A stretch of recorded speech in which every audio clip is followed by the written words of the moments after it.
Namaskar, friends. Jai Kali, Jai Mahadev, Jai Bharat. And you all must be knowing that we have got an amazing guest tonight with us to discuss quite an interesting subject.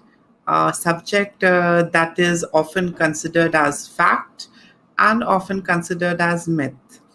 Okay, and before that, I would like to apologize for the delay because there was some technical issue, and because of that, we started it a little late. But, anyways, since we have started, now let me tell you a little bit about my guest. The guest that we have today is Dr. Dilip Amin ji. He has been a scientist for 42 years. So he knows quite a lot. Okay. And he has 6 patents and 23 publications. He's a director of the Peninsula Multi-Faith Coalition in New Francisco, Bay Area, a certified speaker at Islamic Networks Group, and a Dharma ambassador of Hindu American Foundation. He founded the web forum intershadi.org and guided 1,200 youth and summarized his experience in the book Interfaith Marriage Share and Respect with Equality. He is also a founder of hinduspeakers.org. Now, without any delay and any more introduction, let me bring in Dilip ji. Dilip ji, namaskar. Namaskar. Thank you for this invitation. It's really my great honor and also honor to talking to all the friends on the YouTube. Thank you. Yes, and thank you so much, Dilip ji, that all the way from San Francisco, you have, found out time for us and for this interesting discussion. Now, Dilip ji, I wanted to know, I did a little research on your work and a little bit on who Dr. Dilip Amin is. And every time this word comes up, interfaith shadi, interfaith marriage, and, I believe that you have done quite a lot of research and study on this subject. And, um, I want to know whether are you against it or for it, because I'm a little confused. Let me be honest, let me confess it. So please tell me. You have raised an excellent question. This is a people always ask me this question because they are skeptical, doubtful that you are going to tell us this or that way. Honestly, I'm not for or against interfaith marriage. Mhm. I could say even further that I'm not even against anyone changing their religion. People should have liberty and freedom to follow whatever faith they wish to follow. Now, what I'm against or what I want to change, bring a change in the society is there is a practice and there is an expectation of religious conversion for marriage. And that's a wrong practice. And that's what I wish I can work to remove it or change it. Why? It is simple as is. If a boy and girl wants to fall in love and make a beautiful living, it's so great. Go for it. Now, between your this love, why are you bringing religion in between? Because as soon as religion comes in, religious leaders comes in, your whole love will go completely a mess. There is so many issues with that. So I mean, let the love go first. Why you bring religion in? Now you may wonder where is this practice came from in India or in the world. In India, the four Indic faiths or dharmic faith we call it, and that is Hinduism, Buddhism, Sikhism, and Jainism. They never ask for religious convert. They never asked 1,000 years before, nor they asking today for religious conversion for marriage. It's only these two new imports, that is Christianity and Islam. They are the one who brought this practice to India. They were practicing 1,000 years before, and they are still, as of in 2021, they will expect you to have the religious conversion. Now, uh, this to be in romantic relationships for 1 to 10 years and don't bring up these things, and then all of a sudden, just before the marriage, you bring up that now you have to change your religion, otherwise I'm walking out. That's an ugly form of love proselytism, or ugly form of love jihad, I see it. Now, you may ask a question that who is responsible for this love jihad? Is it the religious books, Bible and Quran? Are these responsible? Because those books are telling not to tolerate Hindu practices, and further they are telling not to fall in interfaith marriage. Interfaith marriages are not acceptable as per both those books. So are they responsible? I would say, well, yes and no. Are the boys and Muslim boys and girls who fall in love with Hindus in college, are they responsible? Again, it's a yes and no. Are there imams and Muslim communities that's responsible for this practice of religious conversion for marriage? Again, yes and no. Actually, most responsible party is Hindu themselves.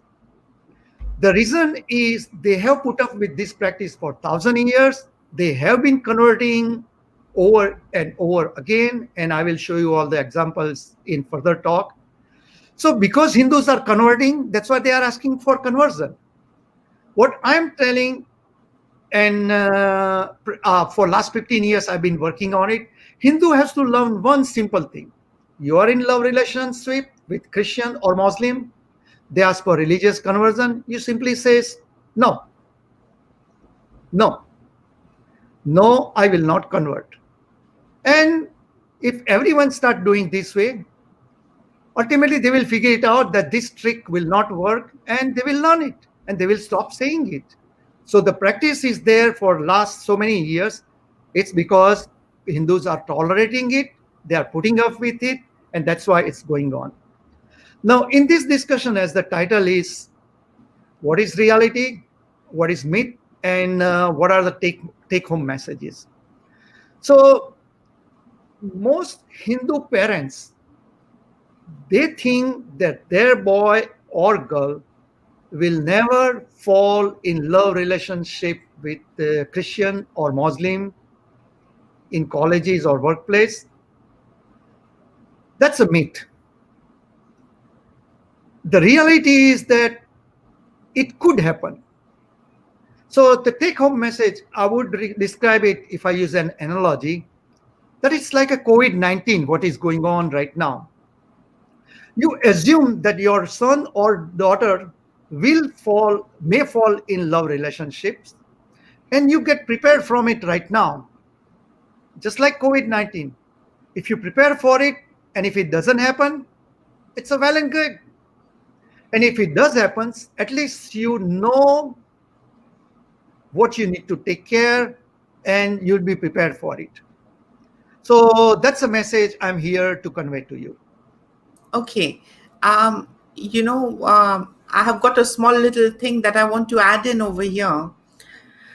By the term, jihad, it means a very sacred, battle or a jang, which is for the benefit of the Abrahamic religion, I mean, Islam.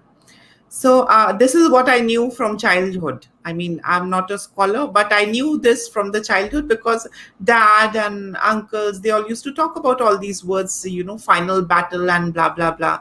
And they're going to go to heaven and do whatnot.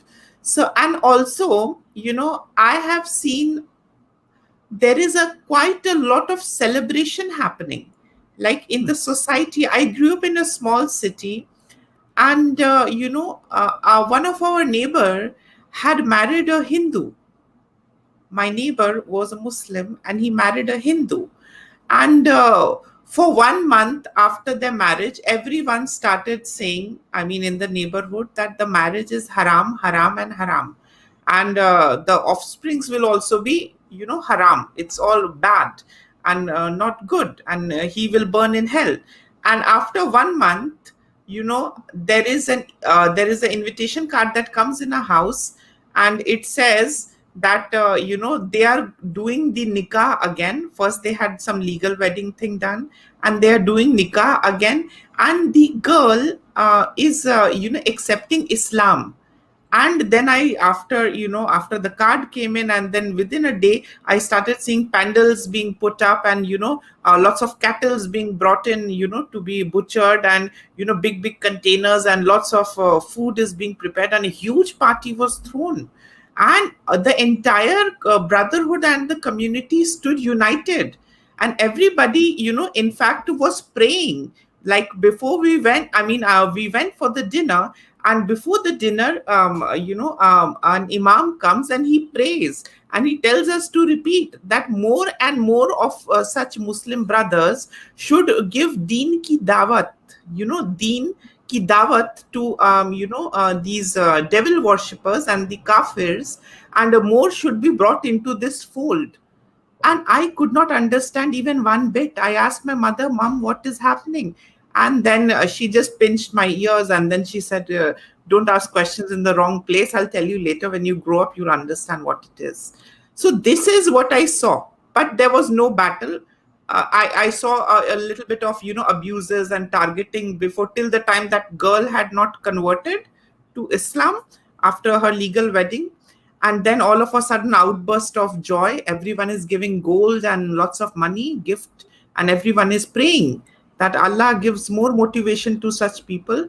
And also, one more thing I would like to add up, that the imam said that those Muslim men who brought women from another, the kafir women, and made them embrace, Islam, that man's family, 7 generation Wow. previous and forward, will go to heaven, like in the first flight. So there was no sins, nothing, no banishment and nothing.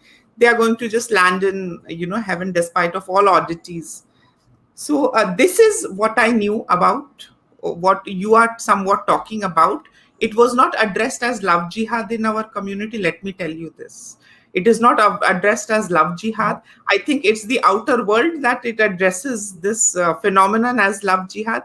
It was deen ki dawat, to Yep. bring in more people, and breed more muslimin, muslim from them, and increase the brotherhood. So I could not understand, and now it's all making sense. And after reading your articles and what you talk about, it all adds up. It's all I don't know, I can't call it a conspiracy, but it's all very silly when it comes to humanity. What do you have to say about this? You have raised really great internal story, what is going on. What Hindus are not aware, especially when you are in college, a Hindu and a Muslim fall in love and in college dorm, they just talk about all rara things that no, I will respect you, and you can be whoever you are, just fake convert just to please my mom or grandmother and all that. But what they Hindu party does not understand the whole your the community pressure, what they are going to come in front of you. It is not an individual what they do is important, but the whole community get together, and they want to make sure that the Hindu end up converting, because they know for they have 1,000 years of experience converting Hindus in this situation. They cannot tolerate a Hindu in a Muslim home. A Hindu and a Muslim sleeping in one bed is zina, Yes, khamat, yes. and you cannot sleep there. And it's absolutely intolerable. Hindu must convert. And another thing Hindus miss out, that they think that it's one more ritual. Chalo, what क्या करना है तो शहादत लेना है, शहादत में क्या करना है. So you have to just say ke bhai, La ilaha illallah Muhammadur Rasulullah, and then that's it. 2 minutes, no problem. I will do it because that's easy way of solving your 1 to 10 years of love and marital gridlock. So problem solved. But what Hindu does not realize that converting to Islam is just the Sahadat oath is just a starting point. Later on, as I will describe you some of the examples later on, it's a it's a really, you have to really accept Islam all stages of your life, and there is no way around it. And their community will, like you mentioned, their community will keep on watching you whether are you converting proper way or not. Actually, there will be more pressure on the new convert Hindu to follow Islam and follow the namaz and this that, versus their own other Muslim young girls may get away doing many other things. So Hindu will have a lot more pressure because they want to make sure that you are truly converted and start accepting Islam. So nope, it's a pretty serious matter. Don't fake convert. That I always keep on saying. Okay, now I want to add in one more interesting point here, Dilip ji. You have actually indicated towards the ignorance that is existing in the society, and people are like, ha, theek hai, it's okay, we can just fake it. You rightly said it. Now let me put up a very honest point. This fakery that you're talking about, this existed 15 years back also. And in that case that I told you about, this Muslim man marrying a Hindu woman, um, he sometimes used to wear, the bangles, and she used to sometimes wear, Mangal Sutra. So in then this neighborhood started talking about that also. That if you have said La ilaha illallah Muhammadur Rasulullah, why are you wearing a Mangal Sutra? That is haram. They started torturing her. And only after 1 month of her remarriage and the conversion thing and everything, one of this a lady from the neighborhood goes to her house, and she calls us also to come along. And then we both family go to her house, and she has prepared some food, this another neighbor, and then she keeps it on the table. And that the woman who has recently converted was there, and her husband was also there. All men started talking about this and that, and women's and kids were together. So this another neighbor of mine then opens up the casserole and says that, I have made beef curry for you. And her mouth was like this, that auntie who had converted, I don't know whether she was expecting or not, she was a Hindu. And she thought that she might go away an easy way. And then all of them then sit on the dining table. And I was like, always not much of a meat eater. So I used to get a lot of beating about it. They used to say that you are a defected piece born in a Muslim family, because I never used to like the gaminess and the smell of it. So, of course, it went through me. I mean, I never had to get into that. And then it went to that auntie's plate. And this other auntie, she served her. And then she tells her in the presence of her husband that, Bhai Saab, I think Sonia is going to like my dish that I have made. And she could not, she didn't know how to respond. And then they made it so awkward for her that she literally had to put it in her mouth, chew it, but I think she did not had the acquired taste for it. She literally vomited it right on the table. And this was normal. And then everyone was saying that it's okay, chalta hai, it's new thing, it's okay. Now she has become a complete Muslim. And I was like, what? By eating flesh, you become Muslim? What new narrative is this? But I mean, I was kid. I mean, of course, I had lots of questions. So, I mean, how do you see this situation? This is the inside story, but the outside story is, I don't know. People are ignorant. What do you have to say about this? This is very true. This beef is a very symbolic, even though it has no religious scriptural meaning, but in Yes. practical sense, they want to make sure that they know Hindus are against eating beef. So making them eat beef is that symbolic way of taking you away from Hinduism, making sure now you are Muslim. So yes, that's a very common trick in a Muslim places. When you Hindu goes there, and if they really want to offend it, they, even though they cannot afford it, they make sure that they present the beef there. So it's a Yes. symbolic. I mean, that's a very sad thing, And yes, I mean, this is how it is. Now, Dilip ji, I want to know, in one of on your blogs, I mean, where you had written these, interfaith marriages. I mean, there were 1,200 cases, I think, case studies that you have with you. I Mhm. mean, are they all happy? I come across all levels of people, but majority of people comes to me are they are already in love for 1 to 10 years period. Okay. They did not care to hear me when they fall in love, because they are in heaven. Absolutely, they don't need to know anybody. But as soon as they come close to the marriage time, that's the time the hell get loose. Because now all of a sudden, who's that boy or girl who earlier said, nope, I will respect you and tolerate you the way you are, all of a sudden now the question comes up, religious conversion.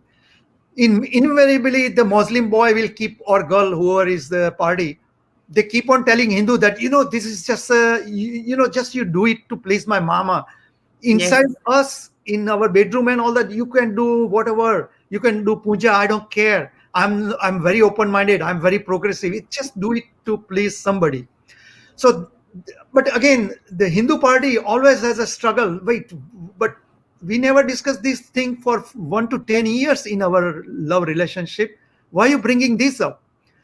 Further, they will not only ask you to convert to Islam, they will not want you Hindu wedding, because that boy or girl Hindu will want Hindu wedding to show to their parents. They says, nope, Yes. your Hindu wedding you cannot do it. Your Hindu parents does not do not count there. It's only all Islam, Islam, Islam. Only one way street. And that's why in my book I put the title that if you are want to be really happy in your married life, if it is an interfaith marriage, make sure the other party has a share and respect with equality. Very You true. need to make sure the other party, first of all, the other party accepts you who you are, not what they can convert you to. I mean, you are Hindu, I'm Hindu. This is what I am. Take it or leave it. That's I'm whoever I am. That's why you fall in love. Why you want to convert me to something I'm not? If True. you want a Muslim girl, why don't you go to your mosque, find out who is performing namaz 5 times a day, and get married to that? Why you are dating a Hindu to start with? So you're not telling the truth all the way till the marriage time, and all of a sudden now you're asking for conversion. So bottom line, Hindu should at that time say these things that I'm believe in equality, 50-50. Let's share our faith. That I'll do your Islamic these celebrations and all that. You come and celebrate our Diwali and Holi and all that. This we respect each other's truly. We will not criticize each other's practices and faith.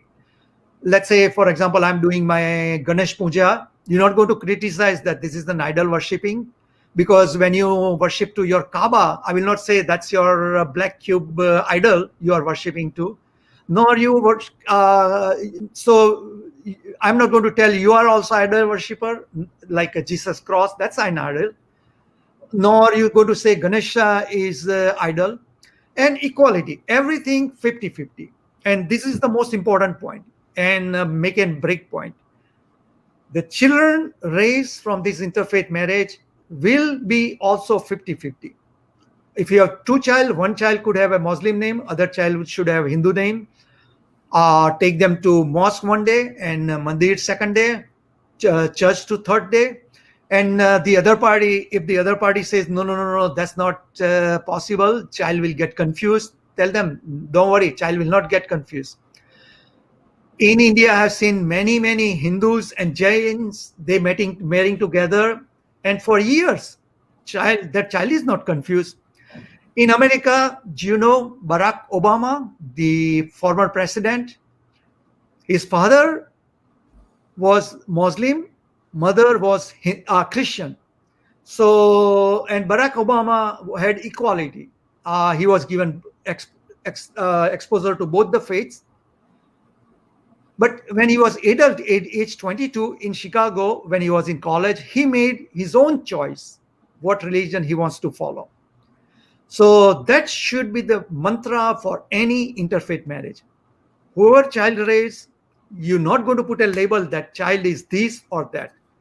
Teach the children from both faiths, teach them from Gita and Quran, and let the child make their own decision, makes own value. Yes, I like this scripture more than this one, and I want to follow this one. Now, many people will say that, well, Dr. Amin, you are out of your mind. Muslim, they will not accept it. Well, that's their problem. When you are in college, when you are debating with your lover, when they start saying that convert, this is what you present. And if that is not acceptable to the Muslim party, let them walk away. Why will you want to tolerate somebody's intolerance for what you are? This is what I am. Accept me. Whoever I am, that's why you fall in love with me. Now, why are you making, I use the expression, rose to carnation? You like rose? Then go marry rose. Don't marry to rose and convert it into carnation. Let the rose be rose and let the carnation be carnation.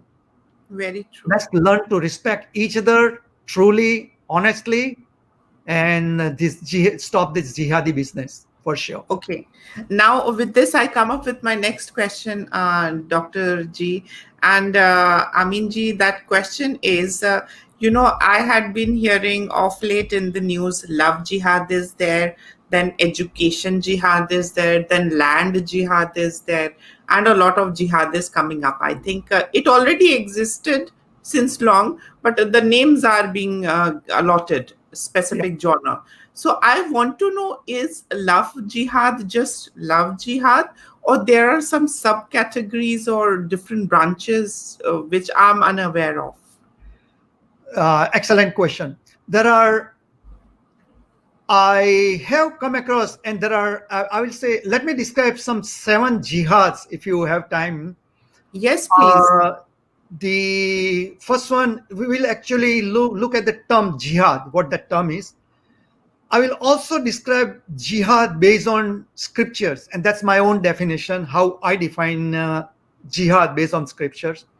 We will look into rape jihad, love jihad, soft jihad, ignorant jihad, and another interesting, skip generation love jihad, using the example of Saif Ali Khan and Kareena Kapoor. So guys, hang on. It's going to be very interesting. So to start with, jihad. What is jihad? Now, jihad is some kind of struggle. There is an internal jihad, and that is a Muslim maybe contemplating who is Allah, what is the Allah's message, what is it saying in Quran, am I following Quran? So when Muslim is in love with a Hindu, I mean, inside he may have a lot of struggle, he or she may have a lot of struggle that am I doing right, what I will tell Allah on the judgment day. So that's inner jihad. The other jihad is the outer jihad, and that is like when Islam khatre mein hai. When Islam is in trouble, all the Muslims are supposed to jump out, take the swords, guns, whatever, and do everything to protect Islam or to expand Islam. So when an interfaith marriage is there, naturally the whole community, for them, this is now like a war. A Hindu getting married to Muslim. Now their point is whether we want to lose this Muslim to Hindu fold, or we want to bring that Hindus. It's like a war between Pakistan and India. Let's see who wins. Invariably, Hindu will lose because the Muslim parties, for them, this is a jihad. It's a outer struggle. They have to bring that Hindu to Hindu fold. So when it comes to interfaith marriage, again, those inner and outer, both jihads plays in role. And that's regarding jihad as a word. Now, I may ask you a question because you are an Muslim at one point. Did I describe jihad? What is the jihad you have experienced or seen as described in your own community? Maybe will be interesting to hear from you. I think what my understanding was till the time I left practicing Islam and left being a Muslim, I knew jihad was a struggle and was a battle against the evil inside you and outside you, and anything that is against the words of Allah. So any forces that stands against the words of Allah, and that puts you into any situation which is not sacred and halal, I think that is where the struggle comes in. If you are a very devout Muslim, the struggle comes in, and that struggle is fighting that evil is, I think, jihad. I mean, that's what I knew till the I time I think left. then it just makes perfect sense. This is love jihad is clearly inner and outer jihad. That Mm-hmm. inner struggle, I mean, it's something wrong marrying to a Hindu, Mm-hmm. and well, what Allah will ask me, and the outer jihad, let's convert that one more Hindu to Mm-hmm. Islam, so you have a more voting power. Yes, As that's simple true. as it. No, I think great. If let me take it to now different jihads. It is important for Hindus to know, understand all those. Let's say if you have a daughter, even 5 years old, this is the time to understand all those. Not when you send her or him to college. Because if you are prepared today and prepare your son and daughter properly, there is so much you will be well prepared. As I mentioned, this is like a COVID.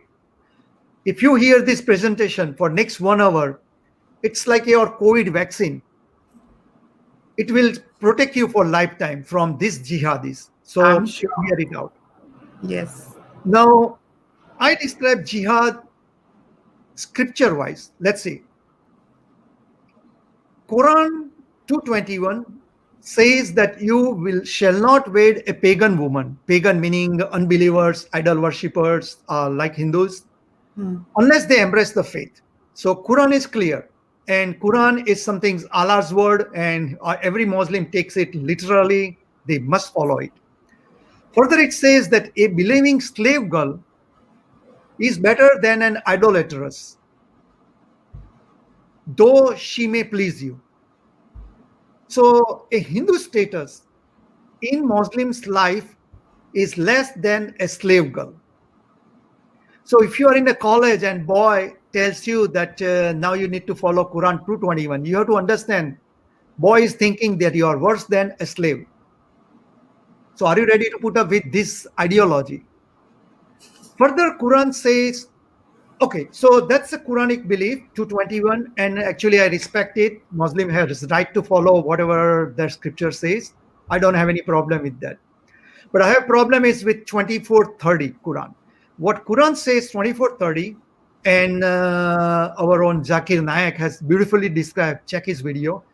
And what he says that when a Muslim boy sees a girl from any faith, he's supposed to lower his gaze and walk away from it.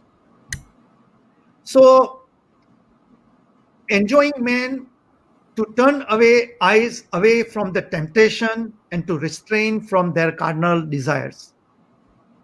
So if a Muslim, a true Muslim, supposed to lower their gaze and walk away, how can this Muslim, your lover, is in love relationships with you for 1 to 10 years, was in so much romantic relationships, eye to eye, he was looking for and saying all those glory words.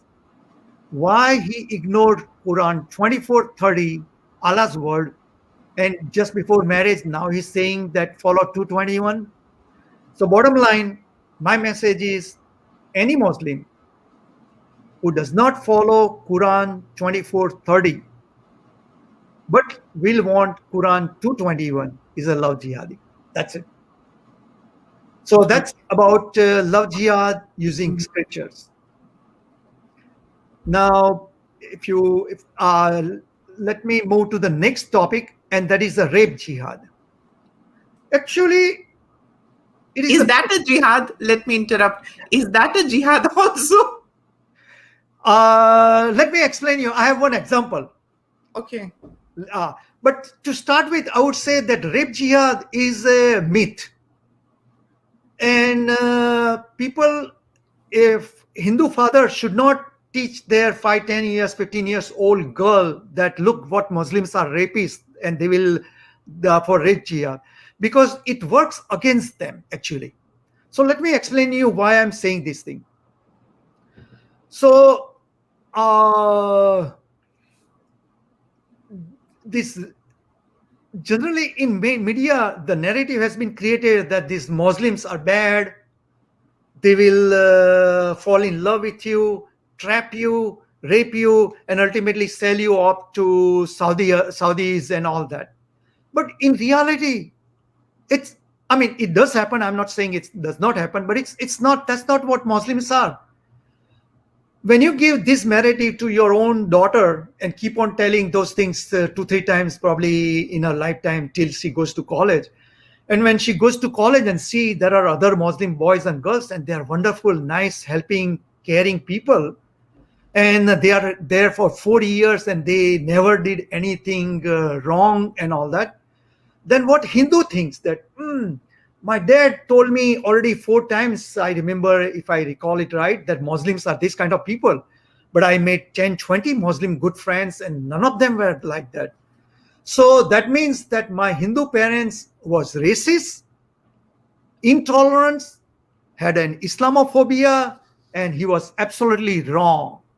And so what happens that Hindu parents have created, corner themselves in, they are proven completely wrong, and that creates a negative impression about Hinduism in Hindu child's mind, and actually it creates sympathy for Muslims and for Muslim causes. So instead of being protecting Hinduism, I have seen many Hindu boys end up going out to protect and support like CIA and Kashmir 370 issues and all that. Because why they're doing it? Because they thought that Muslims are so bad, like rape jihad, and now they turn out so good. So when you expected so bad about something, and if they are just normal, wow, that's good. So I request all the parents, don't promote this word rape jihad, or don't use this to convince your son or daughter that Muslims are bad, because it will backfire and work against you. Does it mean rape jihad does not happen? No, it does. Let me give you a best example right from my website. And that's a girl named Chetna, or it's on the website SD. And all examples I am giving you on YouTube below, I will put all those links so you can go and read yourself. It's a very long blog. Chetna keep on writing so much pain and anguish, and she narrated how the whole story. Let me briefly describe. Chetna was Brahmin. She was a true Shiva Bhakta, and in her life, she never dated anybody. She wanted to believe in a very pure life. Somehow, she fall in love with a Muslim. Not fall in love. She was start knowing a Muslim guy, and he keeps on being after her. And she says, "No, I cannot get in any relationships unless I'm married to that person." So after a year constantly trying to be in relationships and all that, finally the Muslim boy says, "Let's get married. I want to get married." So interesting.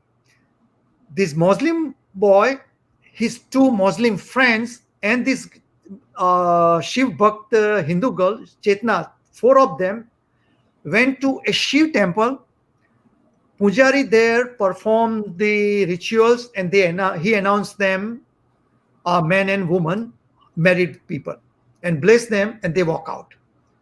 So naturally, now she's married, and naturally, married people, she starts sleeping with him.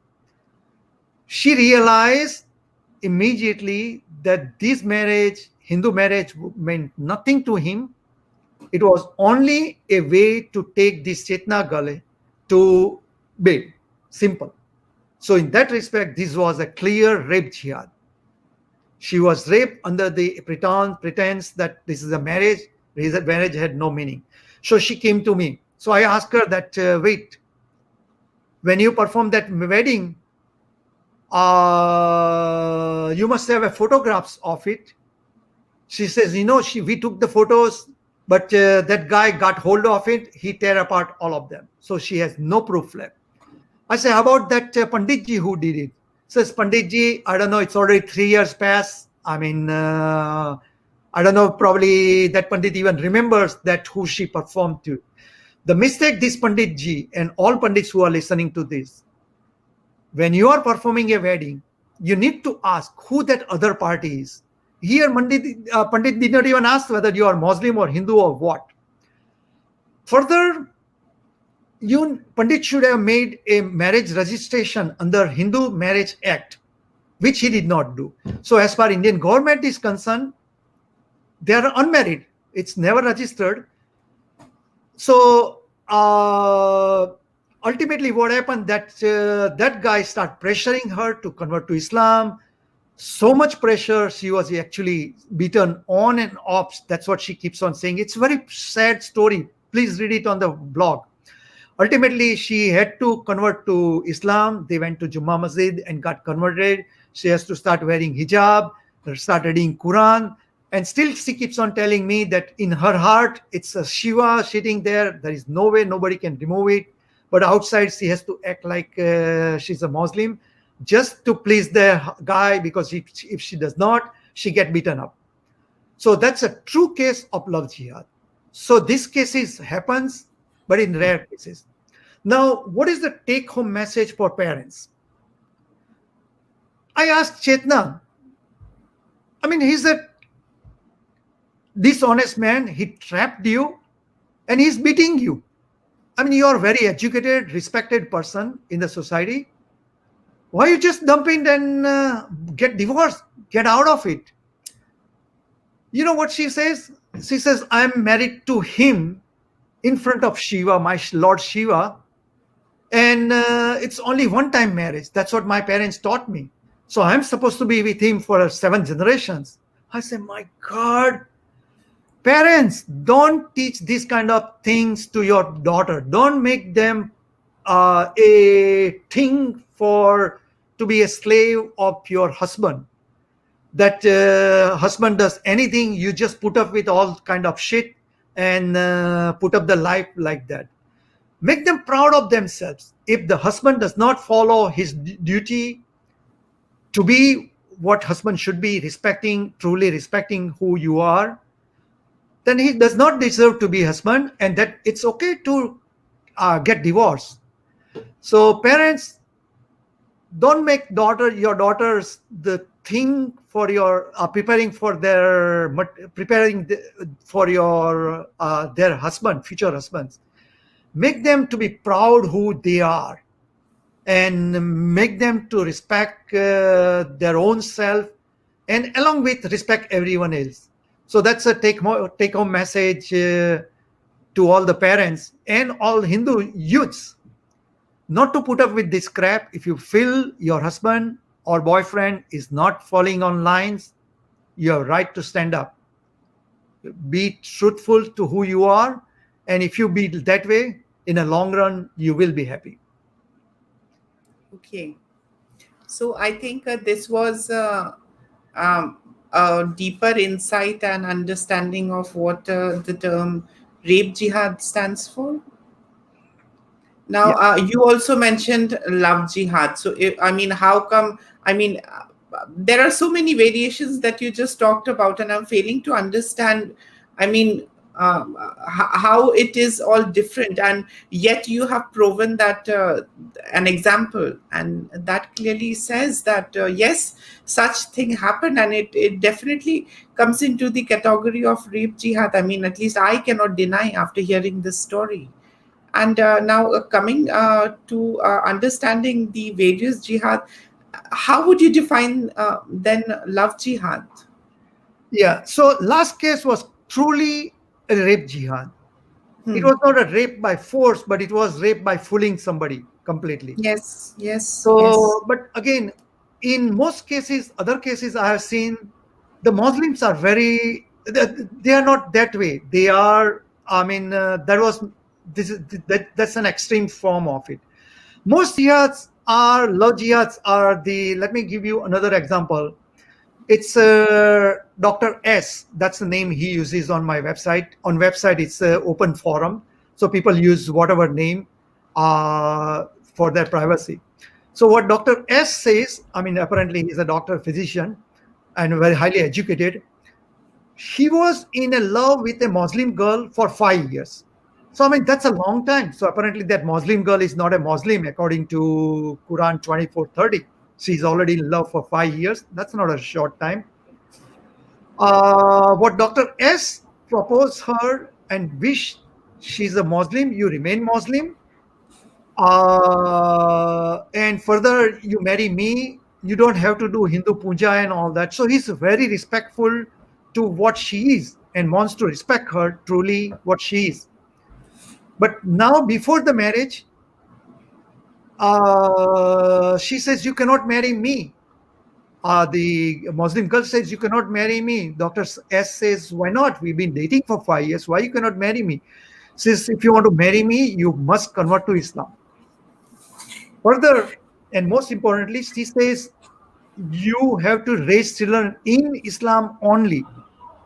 So that's where this Dr. S is telling, this doesn't make sense.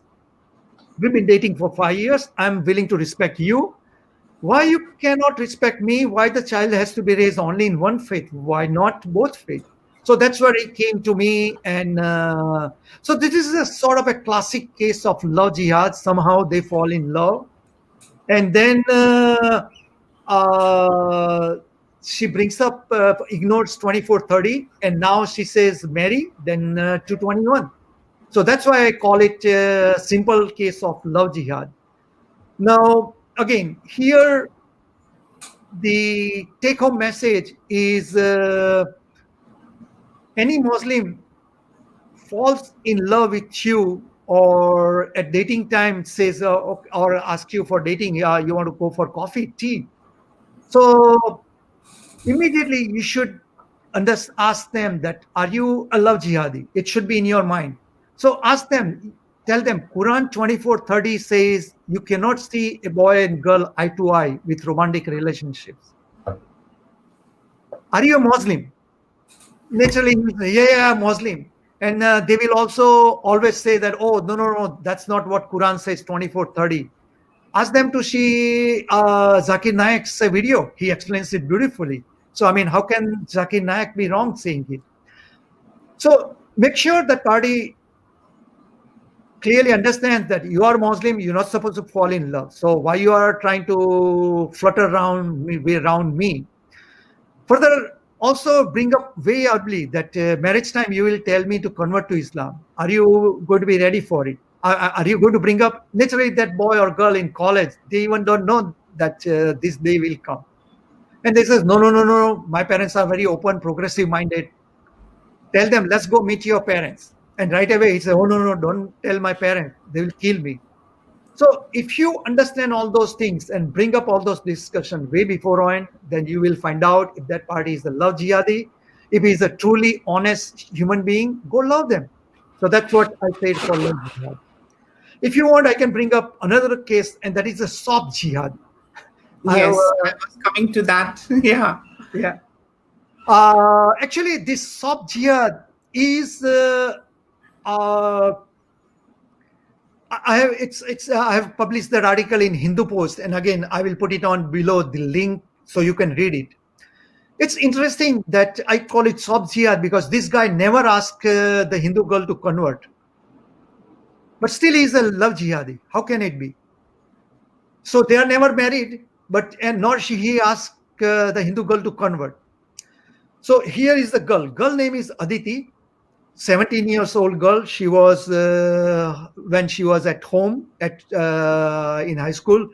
She was waiting to get out to college and enjoy because away from parents, all liberty, freedom, and so much joy in life. So she was craving for it. So she came to college. The first week, she met some other Muslim boy. He made a wonderful comment on her that wow, beautiful hairstyle, beautiful hair cut, something like that. So it started from her girl's hair, and girl says, "Wow, I got compliment." So she loved the feeling. So from that point onward, every day the boy will find out this girl and make some comments, nice sandals, nice dress, oh, you look so pretty, you have nice nose, something like that. So ultimately, in few months, I mean, they fall in love because somehow she start liking feeling for it. So that was a great feeling. So her freedom in college life, what she was craving for, lasted only few months till they fall in love. As soon as they fall in love, naturally they were moving separate, some corner, they were sitting and talking and all that. But the talking discussion was not that how beautiful flowers are, how beautiful is the sun and moon and roses and all that. The whole talking discussion, she says, within few months converted into how weak Hinduism is, how great Islam is. He convinced her that having four wives is a wonderful thing. So many things. He says it did not look logical, but he somehow convinced him. Other thing is whenever she says something against Islam, that's illogical. Why they are so terrorists and all that. That guy gets so furious and start attacking her. And she realized that my lover, whom I want to please him, he gets upset. So she learned it that don't rock the boat, don't complain about Islam, just be submissive. So bottom line, she says she become very submissive person slowly and slowly. Originally, she was very bubbly and outgoing, versus she becomes very submissive. She likes to wear very flashy clothes and all that. Nope, she gave up and very salwar kameez, very long conservative clothes. If she talks to any other boy in college, the guy gets so furious and get upset and will not talk to him for a week or something like that. So she realized not to talk to any boy, anybody, or actually no other girls except to him, just to please him. So point further thing is she used to love dancing because in childhood every day she was going for dancing and she sees all her friends are going for garbas and all dancing, but this guy says no, dancing is haram. Point is, the Muslim boy, even though he did not know anything about Islam or like that, he was preparing her to be a Muslim. So 4 years in college life, she was groomed to be and acting like Muslims. All her friends keeps on telling her that Aditi, what you are doing, you are on a wrong track. She inside realized that she's in a trap, but she could not give up that love. She could not speak out and all that. So 4 years, even in this free country, you call it free country, but she had no freedom. She was an imprisoned by his law, and she was doing everything what it did not make sense to her, but she keep on doing it. So after 4 years of imprisonment, when the college end, what happened? That boy, without any regret, says that our relation will not work out, and he walked away. In 4 years, he never asked her to convert because that boy probably realized that this girl is not worth to be his wife. Because even though she was doing it, she was sort of reluctant, hesitant. And that boy could see it, and ultimately that boy just dumped it. The reason I call it soft jihad is because he never asked for conversion and all that. He did not do anything wrong. and all those Indian laws going on right now in about against love jihad and religious conversion. There is nothing any law can do about it. She did it, whatever she did it by choice. But the point is, this girl suffered 4 years of her quality life. When that guy dumped her, it was so disappointing, depressing for her. Actually, she was very joyous that that's good thing it happened that he dumped her. I said, why? Because she says that's exactly what she wanted it. She never liked all those restrictions in her life. It was not she who was putting up. But the reason keep on putting on, I said, then why you put up with that? Why you did not speak out? I mean, she's so bold you are right now. Why you speak out? Say, no, I cannot do it. She says our parents always taught her that karna padta hai. You have to do all those things. Meaning you are a girl, you have to put up all those people's shit, especially husband, from husband. You have to be adjusting to husband. That's what probably parents may have taught her. So again, I'm telling you, parents, that don't make your daughter the quality some package to be submissive to your husband. Prepare your daughter that you should be proud of yourself. And the other important, most important point, again, the myth is parents think that my son or daughter will never fall in love relationships. How about this Aditi's parents? They are the same. Even as of today, Aditi says that parents have no clue that Aditi was in love with this Muslim boy for 4 years. She heard about all about Quran for 4 years. She was a submissive wife, reading Quran and keeping rosas and everything for this Muslim boy. Parents were spending money, sending the checks for all those things. Aditi going to college, and only thing she was learning was Islam. And parents, as of today, have no clue about it. So, parents, your daughter is in college, and she keeps on calling you that dad how, and when you talk she says, oh dad, I know I'm wonderful, it's college, it's really nice, in chemistry I got A grade, I got a first place. And parents get so bragging to go tell all their relatives, my Aditi got the first place in college, she's so bright and all that. But you don't know what is Aditi going through in your college. So if your son or daughter is in college, you never know, or even at workplace, you never know what's going on there. So this soft jihad, and for that reason, listen all those things very carefully. Read my book. I would say starting from your daughter and sons are 5 years old, start reading it. It gives you a lot of tips how to tell them. For example, I told you that don't use that rape jihad, because actually instead of helping you, it backfires you. You will be losing your arguments because it's a wrong way to start it. So there are many ways how to handle these situations. Again, back to example I gave you, like COVID. There are so much science behind it. Everybody has to know what it takes. Same thing for these interfaith marriages. There are so many nuances. You have to know it. You cannot just produce the child, raise them to be getting A grade in chemistry and be happy about it. There is so much more to it. If not, your son or daughter will maybe suffering so much in college. Somebody is trapping them. The other girl I said, Chetna example, somebody had a rape jihad on her. Why? Because you raised the child to be scientists and doctors and engineers, but you never gave them the common sense recognizing jihad is very important. You need to know what religions are about, what other religions are about, how they trap. Even though if you don't understand anything, basically just tell them, your son or daughter, the three words. You are marrying anyone, whoever you want to marry, marry. Christian, Jews, Muslims, Islam, this Sikh, Buddhist, no problem. Only bottom line mantras. Who are you married to? You need to share, ready to share two faiths. Respect each other truly. Are you ready for it? And equality. 50-50. That's so bottom line. If you follow this one, you'll be very happy.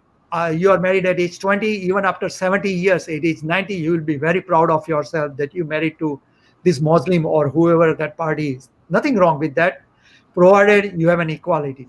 If there is an equality, you will be very happy on long run. If there is no equality, if there is only submission on the girl side, you will regret your life. Why you want to be? I mean, India is now independent for so many years. Those slavery of Islamic time and Britishers left long before.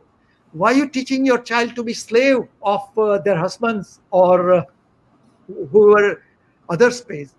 Equality 50-50 is very important in married life, not Okay. only in terms of religion. I would say even teaching in terms of taking care of house chores and so many other things. Maybe we can discuss some other time. So that's all about soft jihad, where there is never any discussion of converting, but still it's a soft jihad. Why it is soft jihad? Because that girl had why the word jihad in this situation? Because the guy was intention was to prepare her 4 years to be like a Muslim girl, even though he knows she's a Hindu. Further, the boy knows that, and in actually the boy's home, everybody were wearing hijab and all that. So boy knows that Allah does not like these girls displaying hair. So why you starting your relationship with the girl's Aditi's hair? That's where he's starting his relationship. So even though he knows that Allah does not like these girls displaying hair, and that's but still he falls in love with the girl who is wearing exotic clothes and bubbly and displaying hairs, and that's where the relationship starts. And still he wants her to be completely submissive, head covers. There's a big contrast. He's falling in love with exactly what he does not want it, but his intention is to expand Islam, is to increase Islamic vote power. Probably his intention was this is girl who is going to go to hell as per Allah, and maybe he's just a good guy. He wants her to take to heaven. So for Aditi's happiness, because he knows clearly that Aditi, this way, the way she is, she's going to go to hell. So probably he was trying to be good to this Aditi because he wants to be in heaven, Aditi and that Muslim boy together. However, that was a jihad. It was a soft jihad. Maybe we can move to ignorant jihad if you want. Oh, yes. But before we move to Sure. ignorant jihad, I have a situation and I wanted to know in which category would you put this situation. Now, this is an honest account from a person who was in that situation that I know. And it was a Muslim man. He had married a Sikh girl, Mhm. and the Sikh girl never converted. There Mhm. was 6 months went by, and after 6 months, she was pregnant with his child, Mhm. and then the pressure started for her to embrace Islam, or Mhm. else the child will be an abomination and blah blah blah. They will not accept, they will not share the name. Out of agony and out of confusion and out of pain, she was pregnant, maybe I think for a couple of months. And one fine day, she couldn't bear with it and she committed suicide, and she ended her life. And let me tell you, this man is not guilty about all of that, what happened. And instead, her body was lying in the hospital, I think, for a couple of months, because the parent had disowned her because she had Wow. gone with a Muslim. And these guys wanted to bury her. I mean, I don't know, out of kindness or whatsoever, but her record names were all Sikh, so they could not, get her to that. And maybe after a year, some distant relative came, and after a long time, I think 8 months or a year, and then her, funeral was done. So, I mean, which category does this case stand? I guess category should be send him to prison jihad. But unfortunately, Law cannot do anything here. Yes. Because he says, well, I mean, again, what discussion goes on between them behind their closed doors? There is no record unless that girl lived a written documentation. Mhm. And girl, the boy has a right to say that I mean, a right to request that, yeah, can you convert? It's, I mean, he says you want to come for coffee or tea. I mean, that's not a, I mean, it's your, you can say, no, I don't want coffee. I don't want tea. I don't like it. I don't want it. So somebody telling you convert to Islam, that's not a crime. I mean, it's they have a request, a reason to offer. It's in this case the problem is they did not think through all those way beforehand. And anybody falling in love, they have to think through all those important things. Now you have raised one excellent point, very excellent point, and I tell all people, there are many Hindus who comes to me and they says, I'm in love. I don't want to break up this love. He says convert, so I will fake convert, meaning just la ilaha illallah Muhammadur Rasulullah. I will say matter over. I says don't fake convert, never fake convert, and it has a clear legal consequences. And like exactly what you said it, so I don't have to dwell on it. So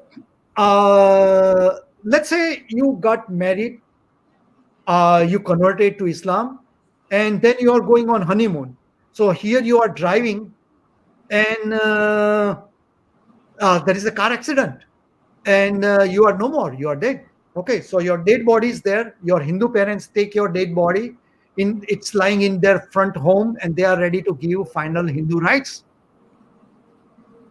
And Muslim party can go to court, any world court, and they can claim that party who is dead was Muslim, and this is a documentation of nikah nama, conversion, shahadat. So you must give Islamic rites and bury in the ground, and Hindu parents have no rights performing the Hindu rites. That's So sad. even Hindu parents may have any wish, they will, police will come, even if it is the 100% Hindu nation, police will confiscate this body and give it to the Muslim party, and you will go in the grave. So even though you may be desiring to go to Krishna, meet Krishna or Rama or Ma Durga, Ma Kali, in your afterlife, but you will go with you end up meeting Muhammad and go with the Muhammad and his team. So I mean, is it your intention? So don't fake convert. Other important point and legal matter is that let's say you converted, fake converted, I don't care. And then you also, sometimes church ask you to write a prenuptial agreement that we will check next about skip generation conversion. Okay. So you wrote that yeah, children will be Muslim, or you agree verbally that yes, children will be Muslim or Christians, whatever you agree to it.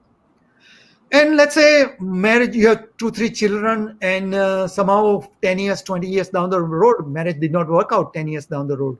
So you are in a divorce proceeding. Your father is let's say he's a lawyer, or he hires a very top notch lawyer.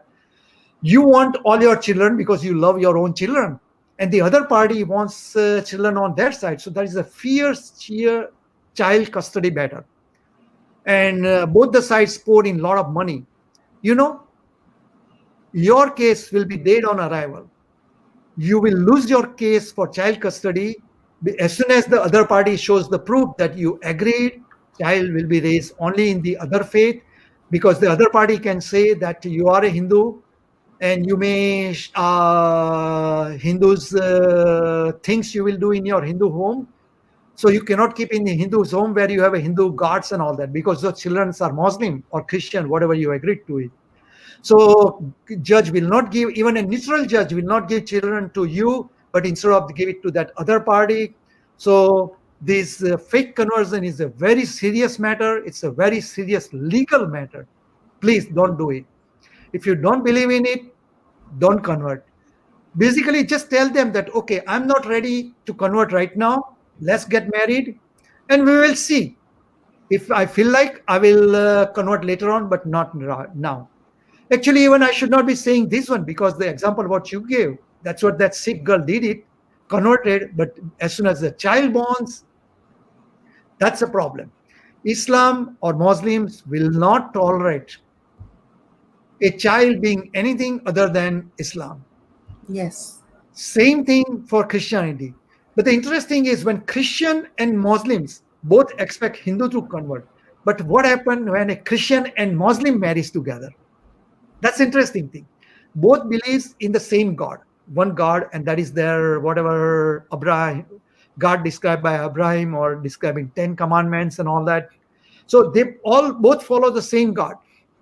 But one says that Jesus is a son is just Jesus is son of God. Versus Quran says to believe Jesus is son of God is a monstrous falsehood. So between Christianity and Islam, there is no way they can come to a settlement who Jesus is.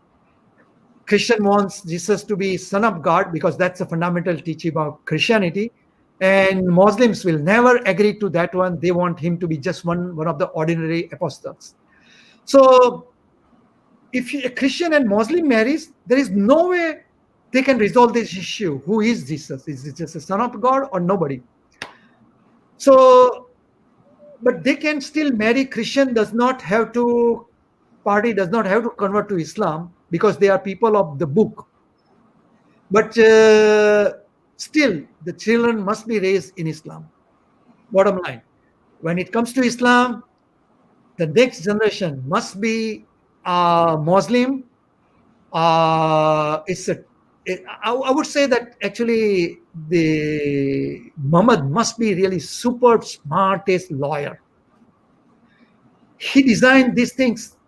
It's even better than any lawyer can prepare today.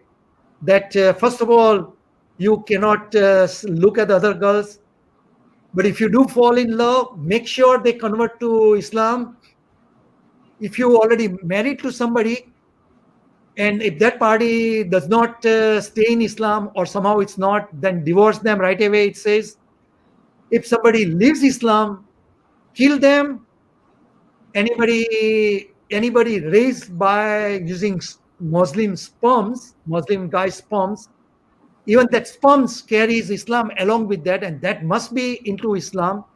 So I'm sure if Muhammad was today here on this world, he would have been the world's best lawyer. So he has really put in Quran all those laws so but perfectly, and there is no way round, and there is no way any Hindu can win, other than upfront clarify. I don't want conversions. Make sure their party talks to their parents and agree to it, and make sure there is a clear agreement that who children will be. And Okay. in spite of Yes. all that, still they can change. So don't think that you win the bottle. You cannot win the bottle. Better. I want to add in something, Dilip ji.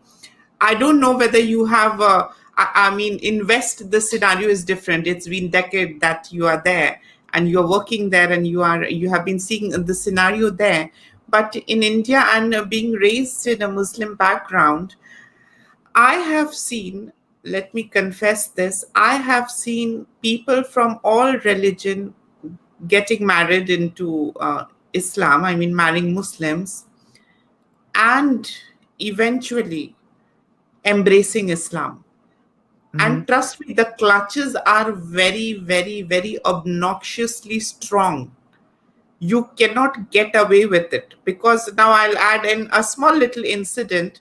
There was a Hindu lady, she married a Muslim man. We knew, I mean, it was in back in childhood, and she married, and they both there was no conversion that happened, and it was in secret, and then she had a child. So the marriage was in secret. Some court marriage thing happened. It was no nikah. And then they thought, the couple thought, I don't know if it was the girl or the boy, they had thought that if we will go with the child to these, I mean, Dada Dadi's house, Dada Dadi will just melt away and they will just embrace it and they will just love and, do whatnot. So instead, when these two couple went with the child, the dada dadi took out those long bamboo shafts, and they did give a good beating to the child, to the bahu and to the son. And then they said that it is an abomination, the child, and it is not a normal child, it is an abomination, it is a satan's seed, Yeah. because it does not work out that way, like ovum of a Hindu woman and testes of a Muslim man cannot formulate a child. I don't, this is what they think, I don't know how does it work, science is different for them. Jokes apart, yes, so they were just banished from there. And after 5 years they did not accept, or the family did not accept, and this lady had to accept and embrace Islam. And after 5 years of struggle, there was no way out. She was not an independent woman, or she did not work, and she had to surrender, and she had to embrace Islam. And there was a point where in a public gathering, some people came from the neighborhood, and in fact they tried to feed her beef as well, and she had to have it. And my mother was a pretty rational woman, and she said, if you don't like it, why are you eating it? It's okay, you have embraced it, why are you doing it? And then she said, no, I'm just doing it for the sake of my son, because he has got a name. And I mean, so much of bullshit, Dilipji, there is so much of crap. And how do people tolerate this? That's what bothering me, that this independent, you are living in independent country, you are, Yes, India has been independent for 70 years. Why Hindus are still in that, they think that British are still rolling India. Even today's 20 years old, as much as they are calling themselves progressive and open-minded and outgoing, but when it comes to marriage, they are so submissive. I can't believe. yes. Okay, now I come to another interesting thing that you have brought to my notice. Hmm. And I'm curious to know, what is ignorant jihad? That's exactly what you described. Let me tell you based on one examples. And again, go to my website. I will put the link below. Read it, every line of it. Here is the girl, Akanksha, who comes to me and she says, nice Hindu girl. She was knowing a Muslim boy in the college 4 years, and he was a nice guy, and they were knowing each other. And then college is over. They were on their own path, and then by chance they meet. She was working someplace, and they again meet again, and then they fall in love. So agreement between them was, let's get married, and you remain Hindu, I am Muslim. And they had a special marriage act 1954, just like what you said. They got married. Our Muslim parents were no. And then this boy stayed in a hotel for a week or something, and then one day, all of a sudden, he just walks with this girl, Hindu girl, with the jeans and all that wearing, and tell his mom that, mom, this is your bahu, daughter-in-law.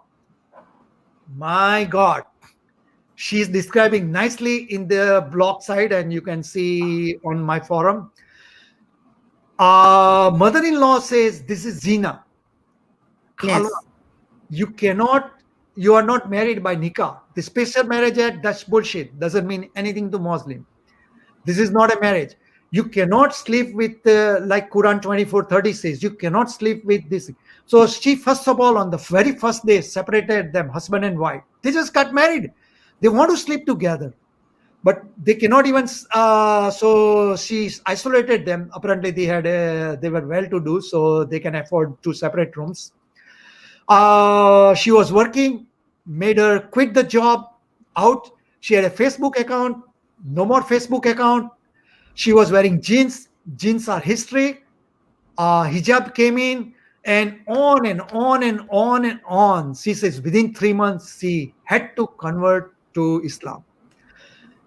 And whole day she had to do was to go to an Islamic school and study about Islam, Islam, Islam. So she says the mother-in-law explained her that you are not accepting this right now because you are ignorant. Once you understand Islam, then you will start liking it. So only thing she has, so she keeps on coming on my website and keep on narrating all those things. That's the horror she's going through. And the worst part of all those, she says in 9 months she has been going through this way, married and living in Islamic life. She has not met her own parents. Naturally, for any girl, parents are so valuable to them, and when she run away from them just like that, she must have so much guilty feeling for it. But she says she had met her parents only once, and that is also for 2 hours only. That boy, Muslim boy, drove her to that girl house. She was wearing hijab. Goes and to meet the Hindu parents for 2 hours. Meantime, he waits downside. He wants to make sure there is no halapulu, something, nobody end up abducting her or something like that. And so 2 hours, parents talk whatever they want to talk. And she says, what can parents say? They were so shocked and all that. They keep on crying most of the time they made. What they can do? I mean, they are in total shock. What happened to their daughter? And they cannot even open. And then that boy drove her back to home. So uh, now, so this is the case. So why I call it ignorant jihad? Because this Muslim boy had no clue what is going to happen once he takes his this daughter to her mother. So he was ignorant. Then why I call it jihad? Why is a jihadi then? He's a jihadi because when her mother was giving her so much torture and going through wear the hijab and send it to Islamic school and all that, what did this boy do? Nothing. He was quiet.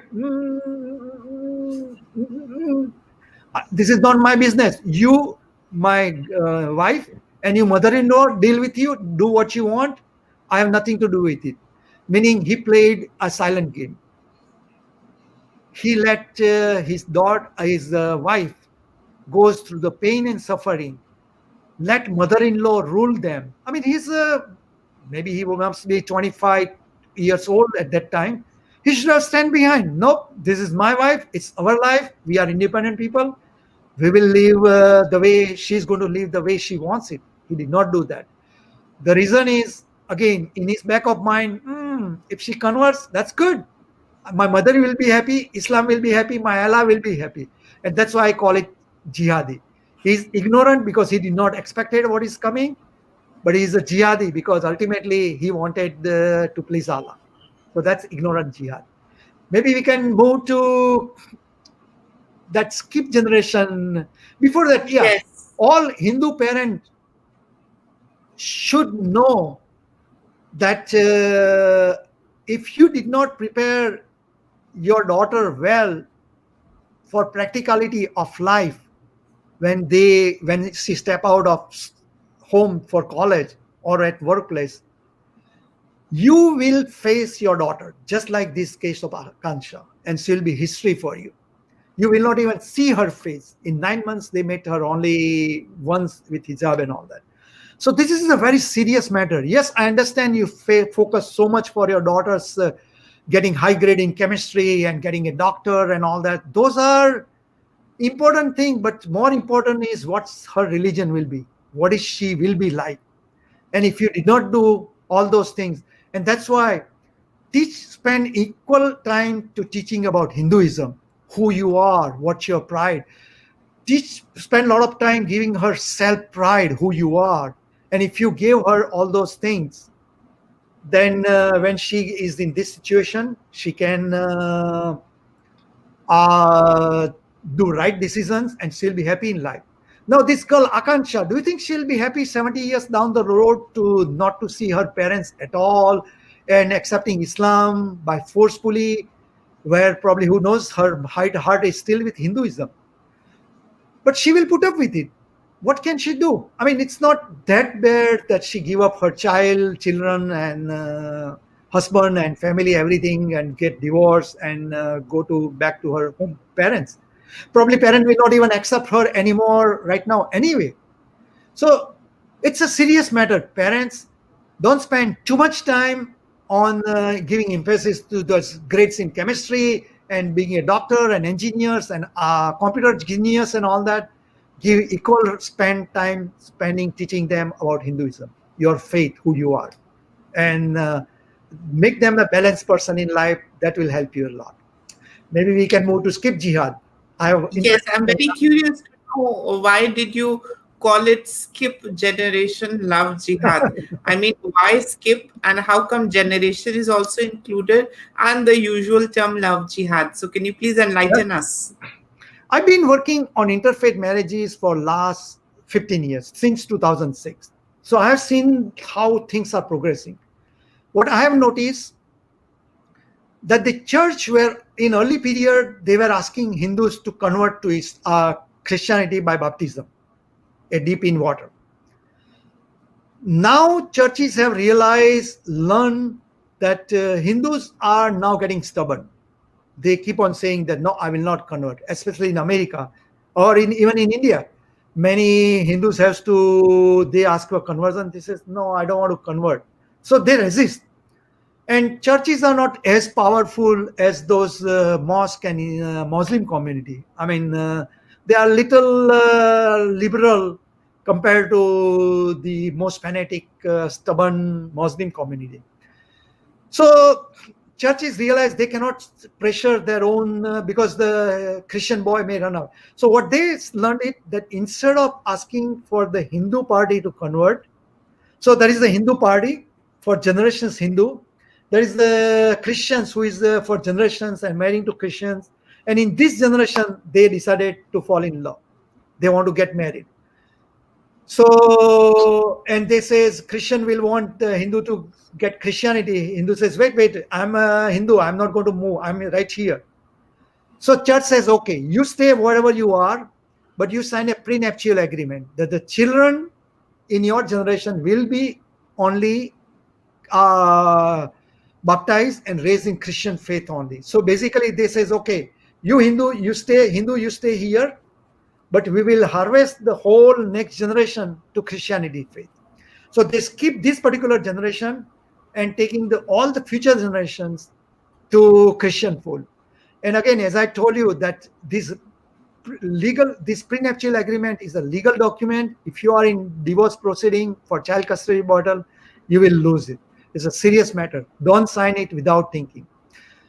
The reason Hindu signs it that the Muslim husband will or to be husband promise you that how does it matter? It's only for church. It's the one document you sign it. Your Hindu parents will never know. I will respect. You can take them to mandir every day. I don't care. So Hindu says, okay, no problem. I'll sign it. But it's a legal document. It could work against you. Now, back to let me use the best example, and that is the Khan family. Which let's take an internationally known family, so it's easy to understand, and how this conversion business is going on. Patodi, who Sharmila Tagore married to, probably in Patodi's family, future prior generation, so many may have married to Hindu and they converted. So Patodi learned that every Hindu must convert. So that's a practice going on and it's still going on. So when Patodi married, fall in love with Sharmila Tagore, and they were dating, and Patodi wanted Sharmila. She was a popular star. Patodi was a cricketer, captain. They says they had a lot of difficulty settling for marriage. I don't know the detail, what was it. But ultimately, Sharmila Tagore decided to convert to Islam. It's possible that she did not want to convert, but ultimately she says, okay, I will convert. Her name is Ayasa Begum Sultana, not Sharmila Tagore. She raised 3 children. All of them have Muslim names, and they are raised in Islamic faith only. So here, Islam, in case of Sharmila Tagore, it's not a skip generation. She is converted to Islam, raised children Islam, and whole generations are harvested toward Islam. So now Saif Ali Khan. He grew up He learned this is the way it goes. Hindus must convert, take it to Islamic fold, increase the vote power, Islamic vote power. So he met Amrita Singh, a Sikh, got in love. And what Saif says in his own interview, it's in the website, it's saying that come to the crux, she must fall on the line. So, I mean, pretty strong word he's putting on. And I don't know what line he was talking about, that there is a Islam and there is a line and there is a all other one. So he knew from for his 1,000 generations or whatever generations in India, Muslims were his generations. They have converted all Hindus and all of them are converting. So he knows that line. You marry, you convert. Probably that's the line he was talking about. So Amrita Singh, doesn't matter, she must convert. So Amrita Singh fall in the line and she converted. She raised the children, given the Muslim names, raised the children also in Islamic faith. So still everything goes in Islamic side. What is the result? Ultimately, she got a talaq, she's out. So again, message to Hindus. Because you try to please your spouse and convert to Islam, be ready to raise children in Islamic faith, that does not solve your problem. You can still get talaq. So this is not a solution. You stand behind what you believe in, and party should respect you. So now Saif Ali Khan, same guy who learned it that you have to convert Hindus to fall in line, now he's in love with Kareena Kapoor. Look at that. So Kareena is a proud, she's a proud, her own mind. In earlier interview, she said that if the guy doesn't follow through, I mean, he will kick in the butt, or I don't know what word she used. It means she was a strong believer who she is. That's what at least I think. So probably again, they must, Saif Ali Khan and Kareena Kapoor must have a lot of discussion going on in early period that what to do with this line, what Saif has it, that she has to convert or not. I mean, we don't know what discussion was that. So ultimately, Kareena must have said that nope, that's what I am trying to teach you. I will not convert. So what happened? Saif is in love, Kareena is worth it. And again, if you are worth it, learn to say no. So Saif bent his rules, and Saif Ali Khan and Kareena Kapoor went to court, got married by Special Marriage Act of 1954. And in my book, which I wrote it in 2017, I am writing on page 22, and that is Bollywood stars Kareena Kapoor and Saif Ali Khan kept their religion out and got married by civil wedding. And it is an admirable act. So honestly, I meant it. I'm saying that what Kareena Kapoor did is an admirable act.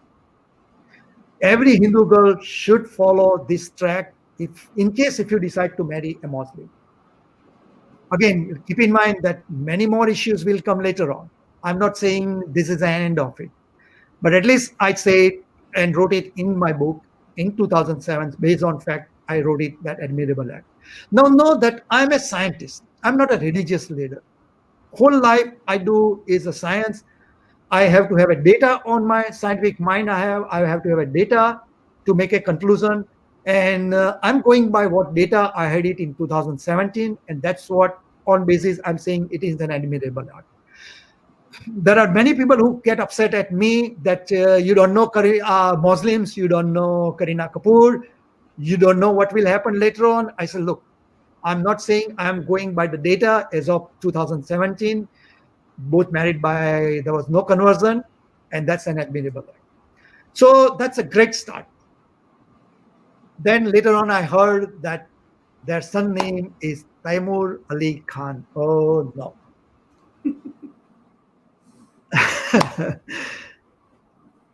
That's probably, in Hindus' point of view, probably that's worst name you could have it. Or some of these most, I will not go detail in that one who Taimur was. I guess everyone knows Taimur. So Taimur is a clearly Muslim name, and probably Saif Ali Khan want to make a point that the children, Taimur is not a Hindu. No way he's a Hindu. He's 100% what he is, meaning he's taking the next generation. He skipped Karina's generation and taking harvesting the race back to the Islam. That's a skip generation love jihad. Now again, I'm still not ready. It's a love jihad because just few months before last Ganesh Chaturthi, I saw a photo of Karina Kapoor, Taimur Ali Khan sitting there in front of Lord Ganesha's murti, and they were praying. Later on, I also saw that Saif Ali Khan said that Taimur loves to be playing the role of Lord Rama. So I'm not really ready to say that this is a love jihad on Saif Ali Khan or Taimur is really a Muslim person because I mean, at least on public, they are trying to show that Taimur is also being exposed to Hindu. He comes to Ganesh Murti and pray to Ganesha, and he takes pride being Lord Rama. So maybe it's just a name, but they are giving both. And if they are giving both, then it is in line with my book, and that is equality 50-50. But now the bottom line will come on February when Karina Kapoor delivers their second baby. At that time, what I'm saying, and that will convince me, again, I'm a database person. I'm not making judgment based on my, I am not stereotyping anybody. If in February, Karina Kapoor's second son's or daughter's name is a pure Hindu name like Gita or Arjun or something pure Hindu name, like Taimur is a pure Muslim name, then that's a true case of equality. Karina and Saif Ali Khan are sending a great message to the world that love and respect all. Vasudevo Kutumbikam. We are Hindu Muslim are not separate. We should respect each other. We are sharing each other's faith. We are respecting each other truly. And there is 100% 50-50 equality. And that's the day, February. I will again re-inform this wording I said, and that's an admirable act. But in February, if the news comes out that Saif Ali Khan's and Karina Kapoor's second son's name is again another Arabic, not any dharmic name, or some confusing Arabic name, then you know that again it's all those photo on Ganesh Chaturthi and Lord Rama. Those are all just a show business. Truth is, Saif Ali Khan wants the future generation to harvest and take it to Islam. And Karina Kapoor and Saif Ali Khan's marriage, instead of what I put it in my book as an admirable act, should be put on as a best example of skip generation love jihad. Okay. Let's say again, I'm very much hopeful. Karina is a caring person. She's a bold person. She's has a high self-esteem. And Karina, I pray and request, please don't prove me wrong. I said it's an admirable act, and I hope in February you will give me a great, wonderful news, and that whole world is looking at what you do, and you are a role model for future generation. So I hope you don't disappoint me, and I would appreciate you. Okay. So I wanted, let I'm me sorry. the take home message for Yes. any interfaith marriage is the name counts. What is the name of the child? Because that counts. Some show business, you can show one photo here, there. That does not make that party proves anything. Name counts. And others, in any interfaith relationship, number one question should be, what will be the religion of children? And if the other party has any doubts, if their parents and their imams or priests or Hindu pandits have any doubt that nope, the child should be only on the one side, not the other side, that's a matter to be taken very seriously. Interfaith marriage must be equality 50-50 if you want to be happy for ever long point. And that's my message. Thank you. Please continue. Yes. Yeah. Yes, I wanted to tell you something, Dilip ji. because you are in a far off land. I mean, you are away from Bharat from quite some time.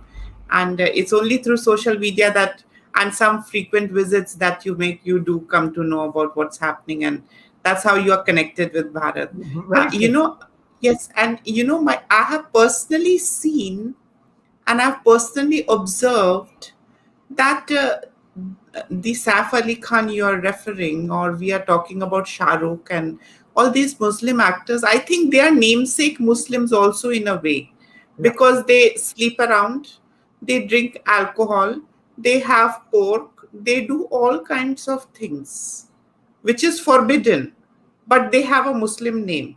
Now the question comes, if these conversion happens, Shah Rukh married Gauri, and she's, I think, still Gauri. And they have a very dubious identity. What I mean to say is that they have Muslim names. They name their children maybe with Muslim names, but they are doing the Ganpati festival also.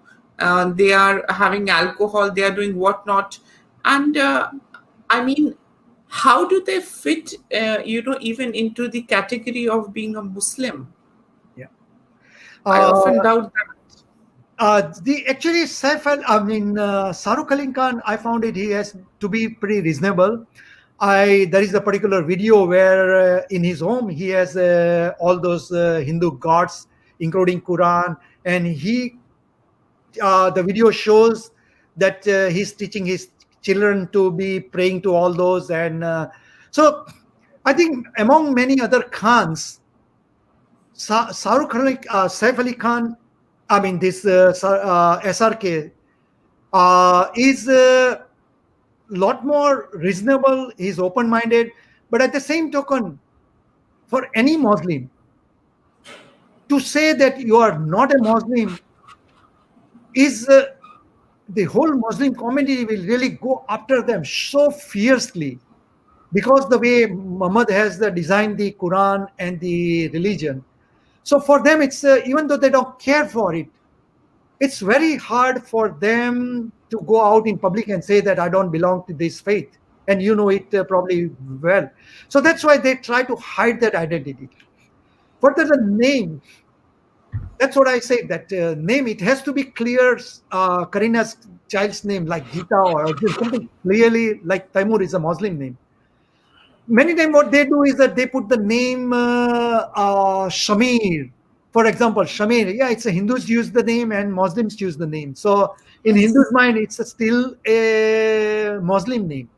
So no, you have to be clearly, name has to be, um, name counts, not the what one photo you do it and show it to people. True. Very true. Now, I even have one more question, Yeah, Amin ji.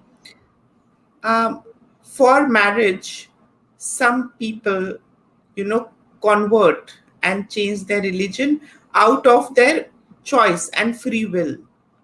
I mean, that is what I have read in a couple of places, that out of free will, they have just changed, and it's a very rosy red picture and happy, and everything is like very Bollywood and Hollywood type. It's very amazing, picture perfect. I mean, sometimes I doubt. I mean, I sometimes fail to buy it completely. I want to know, is it actually a myth, a conspiracy, or propaganda, or is it a reality? These things happen? excellent point. Media in West as well as in India, when they see Hindu Muslim marriage and the Hindu party convert, they go after or anybody who complains about it. The reason they are putting on is this is a marriage the Hindu party is converting by their choice. And why these Hindu parties and Hindu all over they are complaining about it. So it really looks bad on Hindu to even complaining about it. And I agree, people should have rights to convert to whatever faith they want. It's none of the Hindus' business. If Hindu party wants to convert to Islam, and marry, it's not Hindus' reason to come and complain about it. It's very bad. It sounds bad on Hindus. But the reason, but the, and there are so many Hindus who comes to me of those 1200. They says, I want to convert to Islam. There are so many even Brahmin girls. They says, I don't have any problem converting to Islam, and I'm doing by my own choice. So okay, then what I do is ask them, okay, you are doing by your choice. So answer me with this question. Let's say you never met this guy in college, Muslim guy. Do you think you will still convert to Islam because because you studied Islam and that's why you want to convert to Islam? You kidding? No way. I mean, I'm converting because I met this guy and I think Islam is yeah, it's I don't have any problem with it. I say you cannot marry because you don't have any problem with it. I mean, you marry only if you say that you have a problem with Hinduism, and that's 100% wrong religion. Islam is the only faith. Then only you convert. Further, I ask that let's say you are ready to convert, but the day before you convert, that Muslim party comes and tell you for whatever reason that I changed my mind. I don't want. I'm not going to marry you whatsoever. Now tell me, are you still going to convert? This is you kidding? I'm converting just for the marriage right away. Otherwise, I don't have any reason to marry. I'm converting because that guy is asking me to convert. He keep on giving me so many enticements. If you convert, and in dating period 1 to 5 years, like that Aditi, the guy was giving all those enticement, but she did not took it, and ultimately that's why the guy dumped her.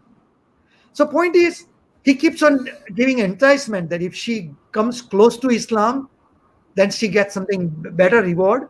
If she gets against it, she get beaten up. So ultimately, Hindu girl slowly learned that, okay, if I want to marry, salvage this marriage, let's convert. Further, the Muslim make sure, ask them, are you Hindu? Are you ready to face your parents? And then girl will be slowly pumped up. Yes, I will face my parents. Your parents will go against and tell the court. Are you going to stand behind that in court, and are you going to say that I truly love and I converted by my wish?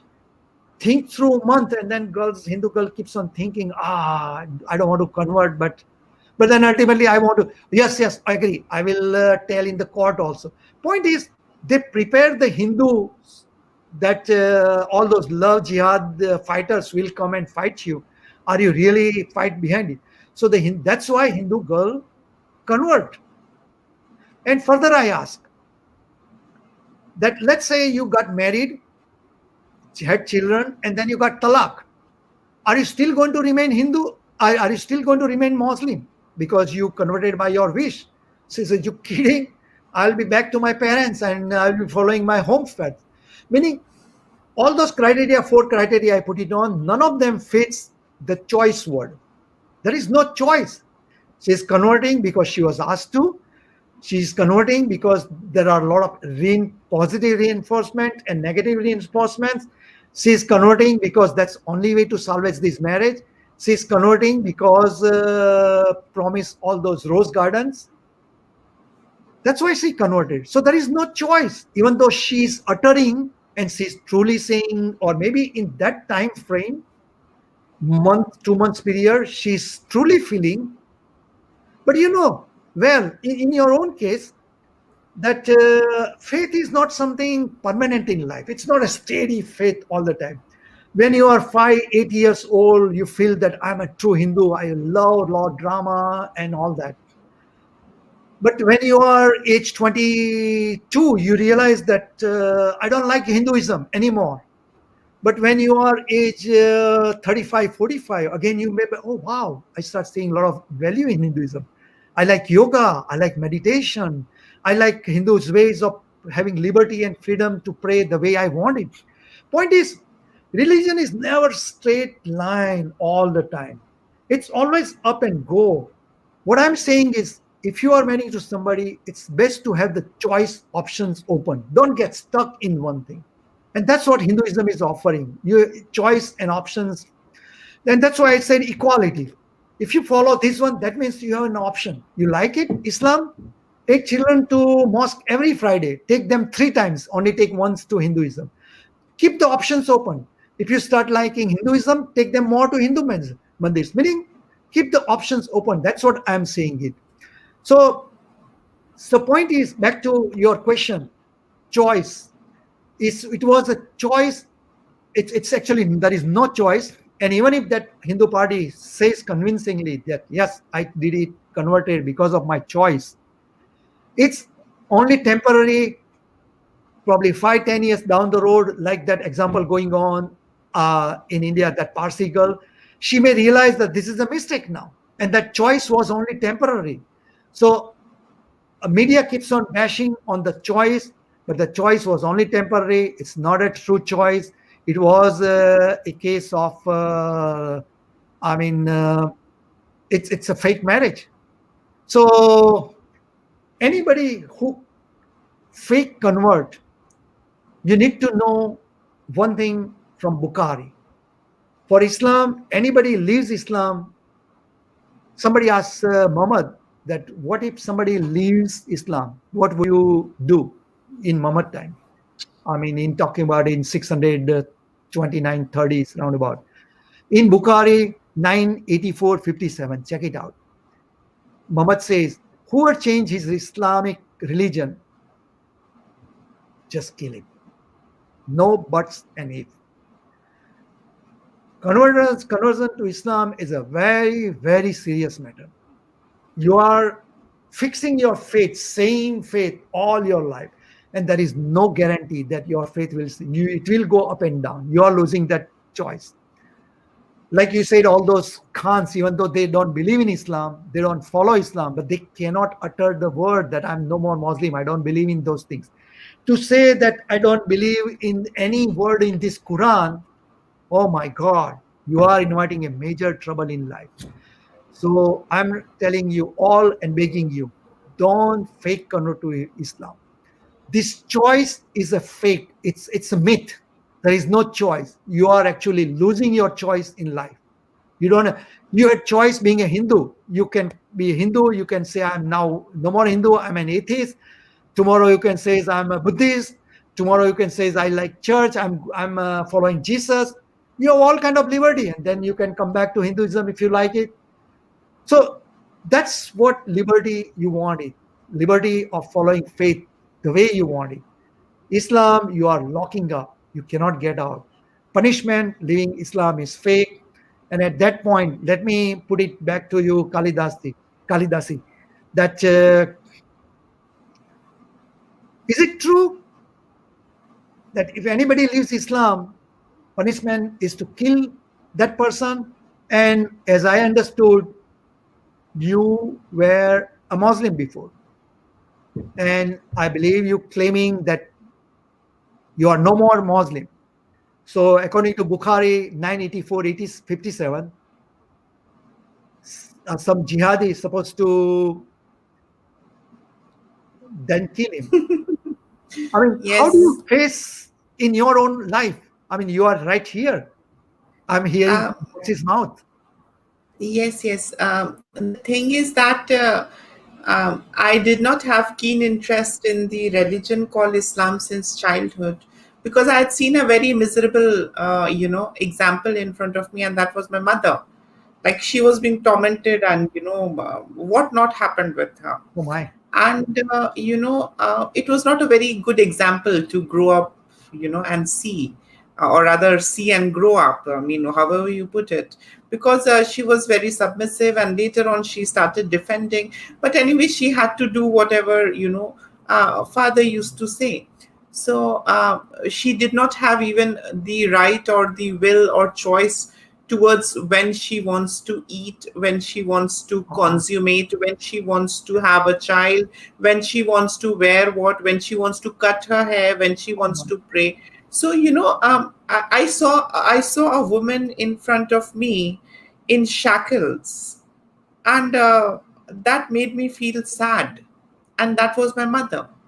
And I mean, that was one of the points, one of the reasons why I started drifting away. But again, I was not on my feet, and I did not have the liberty and that strength to write, go out and just say that I'm done with it, it's boring, it's bad, Yeah. it doesn't make sense.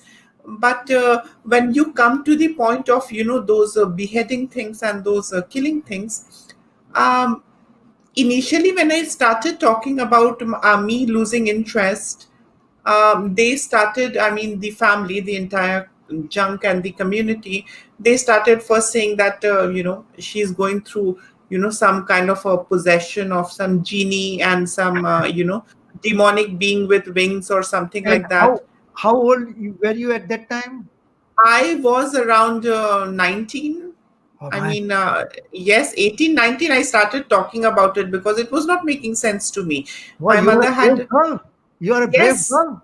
oh, I had to pay the price. Let me tell you, I had to pay the price. And Oh, I come to that, so initially when I started talking about it, my mother passed away and father was there. So, they never took it happily. They said she has got mental problem. And then I used to keep picture of Makali, I used to hide it and keep it because I used to like her. I wow! had this attraction towards her. How did you learn about Ma Kali?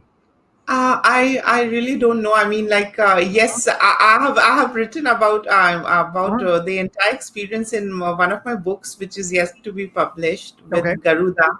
So I'm waiting for that. I'll send over one copy, and you please review it. I would be so happy that I'll be happy. Yes. So, these things kept happening, and then dad started. There was a point when dad started, abusing and, started, I did not have the freedom to speak, basically. I had to marry who he wants. I had to do what he wants. I had to, bear children as per his schedule. I mean, it's all nonsensical, let me tell you. And I could not buy it anymore. Initially, they, of course, accused me of being possessed and they wanted some exorcism and all that crap. But it was not that. It was just that I was awakened from the Mhm, slumber of nonsense that was sold by the Arabs. These mhm, desert cult experts had sold it to us, such evolved people on this such evolved land. And, I mean, I could not take it. And, from possession, it went to threat calls. mhm.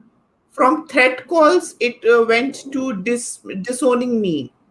From Ah, disowning me, it went to others, community coming together and criticizing me and giving me chances that this is the last chance or else you'll be barbecued in hell. So, and 20 years old girl. Oh my God!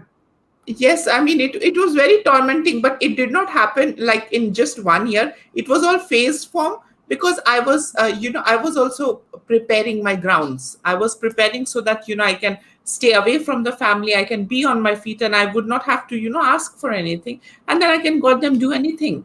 I don't have to care. And it's very nasty. Growing up in an Islamic background Mhm, is a very nasty experience, mhm, to tell you and to tell the audience. My audience already knows, but to tell you. And these kind of pressures actually derails your mind.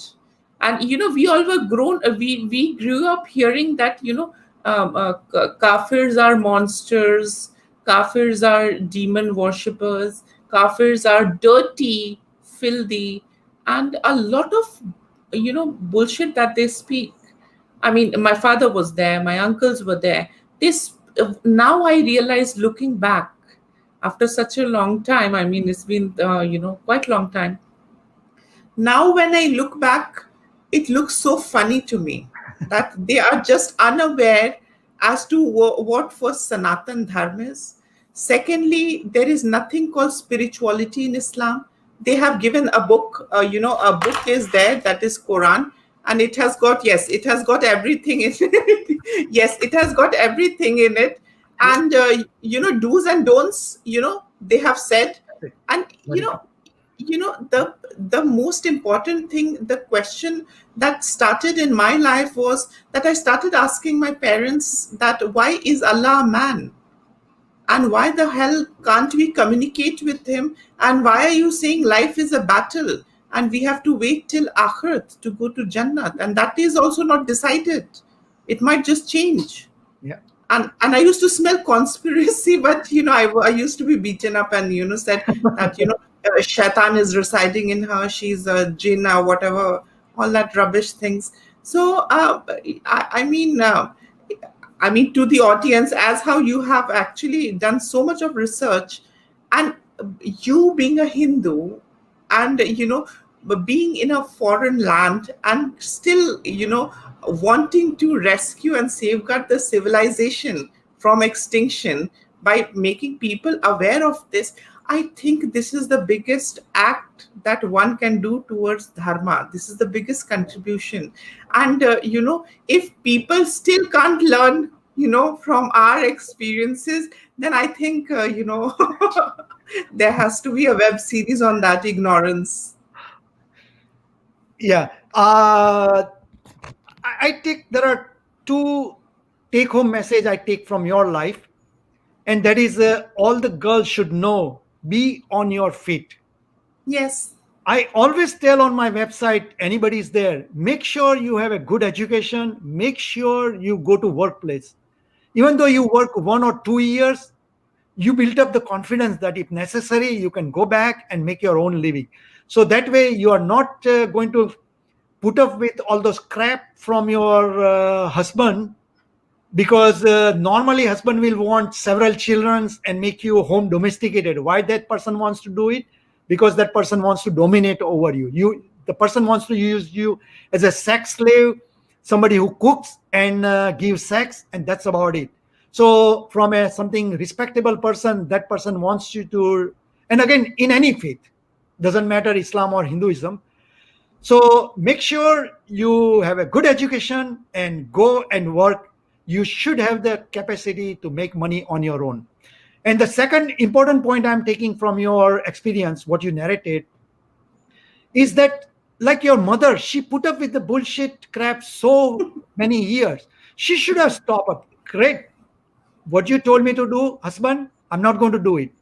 And if she stood up and she was a proud lady, probably still today you will be Muslim, because you saw that Muslims, a lady has a right to be confident and be firm and respected. So even Hindus, I always tell them that if you want your daughter to marry another Hindu, make sure your daughter should feel that my husband should be like my husband. My husband should be like my dad, father, who respects my mother so well. So, are you treating your wife well? If you are treating your wife like your daughter is looking to be husband, so if you are not treating, if you are Hindu or whatever faith, doesn't matter which faith, but if you are treating your wife like a crap, some sex slave and worker, you going to create negative impression in your child's mind, and they're going to do something which you ultimately will pay price. So that's a Very great life very true, Dilip ji. And I'm so thankful and privileged that we had such an amazing discussion at length and all the way from San Francisco.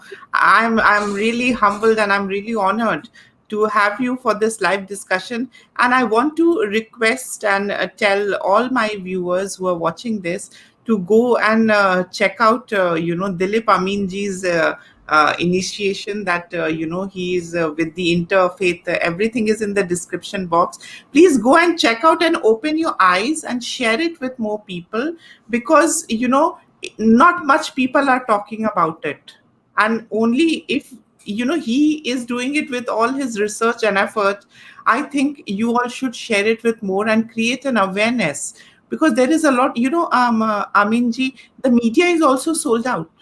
Yep. Even you cannot, they just show the rosy red picture. If you criticize any wrong thing about Islam, they'll tell you you are Islamophobic. And I mean, like, I don't know how are we going to survive, but let's see. Yeah. We have to keep doing the good work. And yes, once again, thanks viewers, and Most importantly, thank you, Dilip Amin ji. And I'm looking forward to have another round of discussion with you soon with some interesting topic and questions. And yes, till then, please give me agya. Let me Jai. give one line. Let me summarize to all. Yes. What I told you, I'm not against any faith or anyone converting to faith. People should have liberty and freedom. But the practice of expectation of religious conversion for marriage has been going on for 1,000 years. And in starting 2021, we should end it, kill it. Further, this skip generation religious expected conversion, skip generation love jihad, that should also end. And most important, in any interfaith relationships, the child should be raised in both the faiths, including the name, acceptance, taking them to mandirs. Child should have the freedom, and the child should make a decision what the religion should be. And that's what the message I'm giving. I'm not for Hinduism. I'm not here to promote Sanatan Dharma. I'm just looking for fairness and equality to all. That's only I'm saying. And that is why, if you check my book, in the back pages of my book, Christians, Jews, Muslims, they really truly, those who read every page of it, they really admire. They don't find anything wrong, I'm saying. So I'm not for Sanatan Dharma. I'm not promoting here one faith, but it's equality to all. So that's my message. Thank you very much. Viewers looking long time. I hope you will promote this video, share it with all. And Kalidasi, I really pranam to you for this invitation. My honor. Thank you so much, Jai Kali, Dilip ji.